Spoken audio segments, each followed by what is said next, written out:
شبو زانیارین زیدتر و داوی هلویست عراق لهمبر رشن امریکا لسر پیگو بنگهن چکداران تایبد عراق دا میوانه که برس محمد علی حکیم چابدیر سیاسی لبغداد گلمد آبیتن. برز محمد سپاس با آماده بوونی بەڕێستان ئەمریکا ئەنجامی دا و هێرشەکانی بۆ سەر گروپە چەکدارەکان لە عێراق و سووری عێراق لە دەما بەزاندنی سروەری خاکی عێراقە. ئەمە کاریگەری نابێت لە سەرمانەوەی هێزەکانی هاوپەیمانان بە تایبەتی ئەمریکا لە عێراق.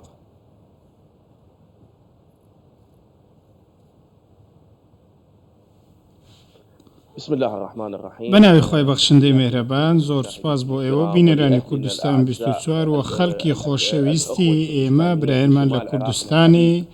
عێراق لە هەرێمی کوردستان. لە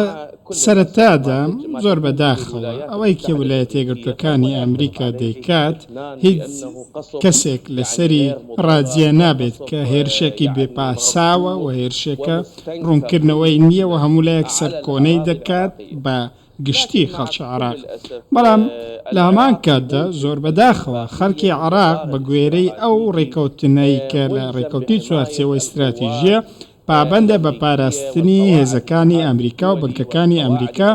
لە نێو عێراقدا، چونکە ئەمانە لەسەر داوای حکوومەتی عێراقی هاتوونەتە نێو عێراق. ئەمە بەر لە هەموو شتێک پێویستە لە بەرچاو بگیرێت و پێویستە هەموو کەسێک ئەمە بزانێت کە بوونی هێزەکانی ئەمریکا، بوونی هاوپەیمانی نێودەوڵەتی لە نێوان دوو کەونەدا بوونێکی یاساییە و هیچ کێشەیەکی لەسەر نییە. بەڵام کێشە سەرەکیەکە چییە؟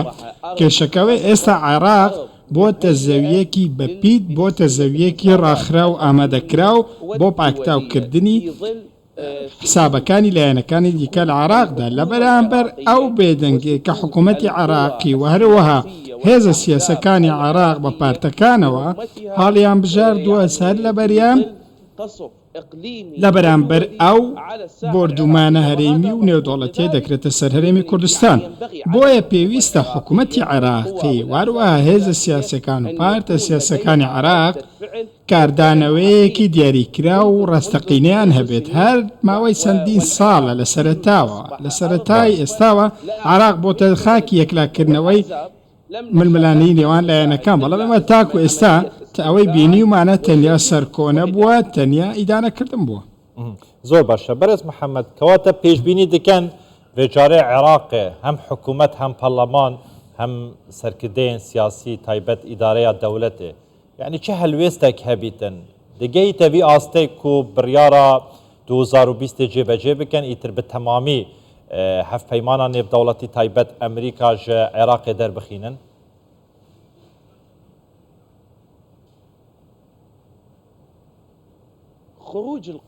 چوونە دەرەوەی هێزەکانی ئەمریکا لە ئێستا لە چوارچێوەی بوونی ڕێککەوتنی استراتیژی با ئێمە بە گوێرەی دەستور و یاسا قسە بکەین، واز لە هەتوو سۆز بێن لە دنیای سیاسی پێویستە تۆ هیوە و ئاواتەکانت بخەیتە لایەکی دیکەوە. تۆ ئەو کاتە دەبێت بە گوێرەی دەستور قسەکەی. ڕێکەوتنە استراتیژیەکان ئێمە یەک ڕێکەوتنمان لەگەڵ ئەمریکا هەیە، ئەو ڕێکەوتنە استراتیژیە بە پەرلەمان تێپەڕیوە بە سێیەکی، واتە زۆرینەی دەنگەکانی پەرلەمان پەسەند کراوە، پێویستی بە 175 دەنگەکانی پەرلەمانەوەتە بور نەکسەیەک. من پێم وایە لە کاتی بوونی ئەو شێوەیە ناکرێت ڕێکەوتنێکی هاو شێوە ناکرێت هێزەکانی ئەمریکا بچنە دەرەوە. ئەم بڕیارە و هاوکات وەکو ئەوەی ساڵی 2020 ناکرێت تۆ هێزەکانی ئەمریکا دەربکە. تەنیا یاسا دەتوانێت یاسایەکی دیکە پوچەڵ بکاتەوە، بڕیار ناتوانێت یاساکان پوچەڵ بکەنەوە. بۆیە سێ حکوومەتی یەک بە دوای یەکی عێراق، حکوومەتی عادل عەبدولمەهدی و هەروە حکوومەتی بەرز مستەفا کازمی و هەروە حکوومەتەکەی بەرز محەممەد شیع سوودانی کە ئێستا نزیکەی زیاخود زیاتر لە ساڵ و نیوێک بەسەر حکومڕانەکە تێپەڕیوە. هەر سێکیان کە هاتوونەتە دەرەوە لە هەناوی چوارچەوەی هەماهەنگیەوە دروست بوون. تەنانەت حکوومەتەکەی بەڕێز محەممەد شیع سوودانی و هەروە حکوومەتەکەی کازمیش وەکو ئەوەی کازمی کەمالیکی باسی کرد گوتوێتی کازمی بربژێری چارچێوەی هەمانگە کەواتە سێ حکوومەتی عراقی نەیانتوانیوە تا ئێستا بڕیاری پەرلەمان کارا بکەن و ئەو هێزانە بنە دەرەوە بۆچی چونکە بڕیارێک نییە لایەنەکان پێ و پابندن حکوومەت پێ و پابند بێت بۆیە چوونە دەرەوەی هێزەکانی ئەمریکا لە ئێستا بە گوێرە ڕێکوتنی استراتێژی پێویستی بە پەرجووە.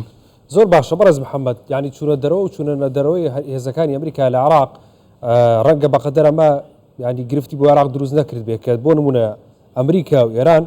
لە ناو خاکی عراقدا لەیەکەیەن لە ناو خاکی عراقدا ێرشەکەنە سەر یەکتری ئەمە لە ڕووی ئابوووریەوە لە ڕووی سیاسیەوە لە ڕووی ئەمنیەوە کاریگەری زۆری لەسەر عراق هەیە یعنی ئەگەر ئەمە هەروە بەردەوام بێکار و کاردانەوەکانی ئەمریکا گروپە چەکدارەکانی سەر بەم و بۆ و شەڕە بە وکالەتی کە لە عراقا کرێ عراق بەرەو کوێ بات.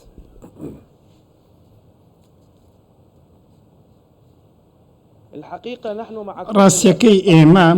زۆر بەداخەوە وەکو پێشترش گوتم بووینەتە زەویەکی زۆر بەپید بۆ ململانەکان ئەمەش بەهۆی شکستی سەرکردەکانی عراق ئێمە بووینەتە گۆرەپانێکی خۆڕایی لە نێوان دوو کەوانەدا گۆڕەپانێکی خۆڕایی بۆ کارتێکەرە هەرێمی و نێودوڵەتیەکان ئێمە کارتمان هەیە بۆ سۆرانەوە بە دەوری بابەتەکان بۆ فشارکردن دۆسیە سیاسیمان هەیە دەتوانین لە ئەنجومەنی ئاسایش دۆسیە بەرز بکەینەوە سکاڵە تۆمار بکەین دایان کارتمان بەدەستەوەیە بەڵام بەهۆی شکستی حکوومەتەیەک بە دوایەکەکانی عراق لە ساڵی 2023ەوە هاتاکو ئێستا ئێمە نەمانتوانیوە توانای ئەوەمان نەبووە یاری بەم کارتانەوە بکەین وەکو چۆن وڵاتانی دیکە دەیکەن. باشە بەڕێز محەممەد ئەمە نەبوونی ویستە یاخود سەرڕەکەوتنی حکوومەتەکانە شکستی حکوومەتەکان یاخود نەبوونی ویستێکە لە عراقدا کە نایەوێت عراق بەم شێوەی کە بۆ نمونە پێویستە دەوڵەتێکی سربەخۆ بێت خۆی بڕیار لە چارونووسی خۆی لە ناو با بڵێن دڕۆژەڵاتی ناوەڕاستە سەبارەت بە ئابووری و سیاسی و هەموو لایەنەکانی تر بدات نەکەوتە ژێر کاریگەریش دەوڵەتێکی تر ئەمە ویست نییە یاخود شکستە.